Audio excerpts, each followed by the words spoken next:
একজন বড় ব্যারিস্টার, তিনি বলছেন। আর আপনারা তো সাধারণ মানুষ, অনেকেই বলে তো ভগবান মানি না, অনেকেই বলে তো কৃষ্ণকে ভগবান মানি না। আরে তুই না মানলে কি কৃষ্ণ ভগবান হবে না? তাই নয় বাবা। তাহলে কৃষ্ণ ভগবান, এটা মনি ঋষিরা প্রত্যেকে বলছে। আর কে বলছে?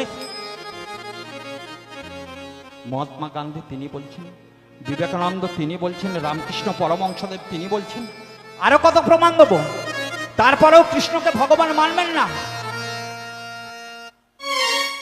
ভগবানকে ডাকতে হবে, কারণ সরাসরি ভগবানকে ডাকতে হবে।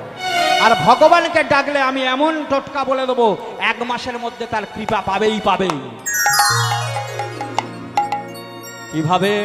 ভগবান নিজে বলছে, আমার ঈশ্বর ভাব আপনারে হীন। দেখুন, আমাকে ঈশ্বর ভাবো, আমাকে বিশাল কিছু ভাবো, আর আপনাকে হীন ভাবো, এটা নয়। তার প্রেমে বশ আমি না হই অধীন। তার প্রেমে আমি বশ হতে পারি, কিন্তু তার অধীনে যাব না, তার কাছে যাব না। কিভাবে যাব? মোর পুত্র, মোর সখা, মোর প্রাণপতি, এইভাবে করে যে আমায় শুদ্ধ ভক্তি।